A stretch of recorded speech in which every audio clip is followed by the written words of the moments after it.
Bonjour Madame la ministre. Je m'appelle Darcela Antonio, je suis étudiante au Master 1 de communication publique et politique et actuellement je suis stagiaire à la radio Latinos France 3.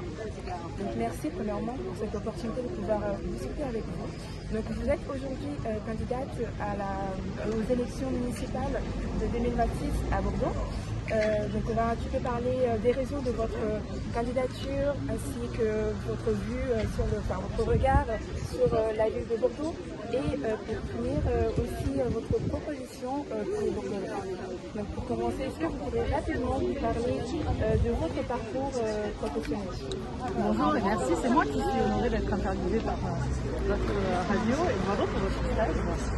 Mon parcours, j'ai 56 ans, je suis maman de 3 enfants. Mon parcours, il a été un parcours associatif d'abord. Je me suis beaucoup engagée dans des associations et notamment auprès de visiteurs de malades en établissement hospitalier. Mon parcours, il a été aussi professionnel, puisque j'ai une activité de par ailleurs. Moi, j'ai travaillé dans l'emploi, dans la formation. Et puis à un moment donné, j'ai fait une reconversion professionnelle sur la viticulture, qui reste le premier employeur de la Gironde, même si on connaît en ce moment une crise tragique. Et puis un parcours politique, moi j'ai fait de la politique depuis l'âge de 15 ans, par conviction pour aider les autres. Vraiment c'est ce qui m'anime.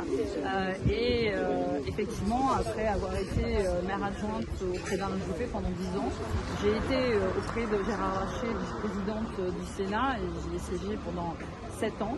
Et aujourd'hui, je suis ministre du tourisme, une activité majeure et un secteur économique majeur pour la France et pour la Gironde aussi, et Bordeaux notamment.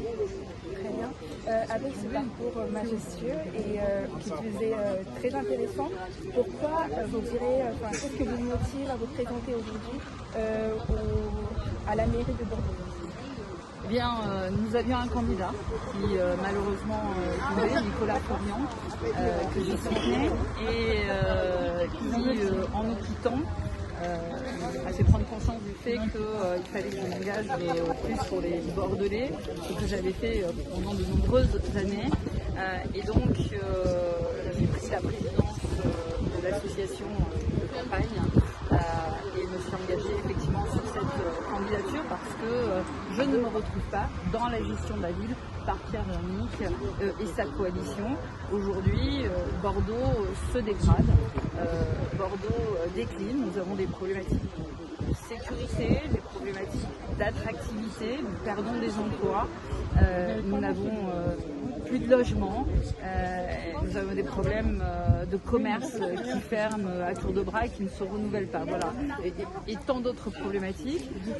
Et c'est pour cette raison que je prends la cible de Nicolas et avec nos partenaires politiques et la société civile, beaucoup de Bordelaises et de Bordelais qui rejoignent ma campagne pour que demain nous puissions changer les choses sur Bordeaux.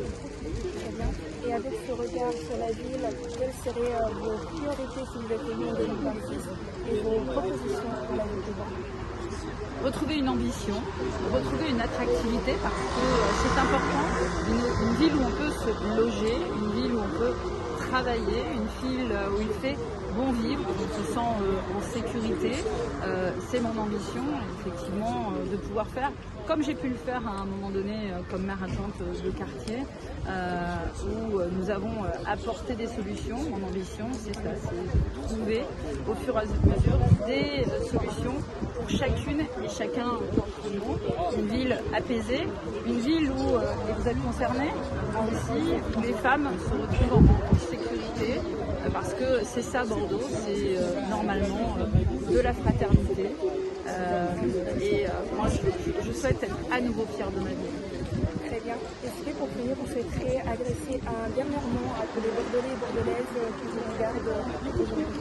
Écoutez, rejoignez ma campagne, rejoignez-nous, parce que, encore une fois, Bordeaux mérite. Voilà, merci pour vos réponses. C'était la radio Os Latinos. Merci d'avoir visionné notre interview et à très bientôt.